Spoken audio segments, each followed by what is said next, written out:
This month, Colorado will celebrate a big birthday for a big part of our state's history. The Eisenhower Tunnel is turning 50 after first opening on March 8, 1973. Back then, the tunnel was revolutionary for its design, and so were some of the people who worked on it. Our man of the mountains, Matt Renew, is at the Eisenhower Tunnel this morning. And Matt, yesterday we looked back at how the construction was so historic. Today we're looking at how people working in the tunnel made some history of their own. You're right, Jordan and Corey, and good morning. You know, for 50 years, the Eisenhower Tunnel has been a big part of Colorado history. Its construction was groundbreaking, and one woman working inside was too. She helped build the tunnel, and along the way, helped build up women's rights. Every day, thousands of people drive through the Eisenhower Tunnel without knowing much about the history here. I grew up in Colorado and I didn't know about the history until I came to work at CDOT. And CDOT historian Lisa Schock used to be one of those people, but has spent years poring over an extensive amount of tunnel history. Just in terms of the archival documentation, it's clear that this is one of the biggest things we've ever done. While the construction cutting through the Continental Divide was historic, every bit of the construction was pioneering. So were the people doing that work, including one woman who broke ground with women's rights by breaking ground in the tunnel. She's very revolutionary, very interesting part of the tunnel story.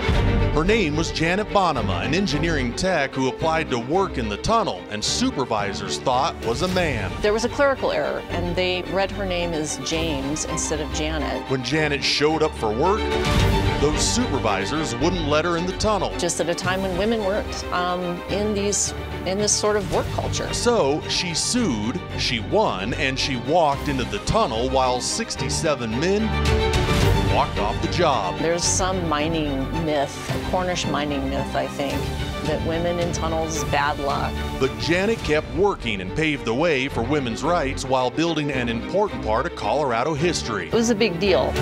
During construction, the North Bore was called the Straight Creek Tunnel, and by the time it opened 50 years ago on March 8, 1973, one of the most important projects in CDOT's history. The Straight Creek Tunnel became the Eisenhower Tunnel, and that opening helped open the western half of Colorado. When the Eisenhower Bore was opened in March of 1973, Governor Love referenced this in his speech. He talked about how this was going to connect east and west.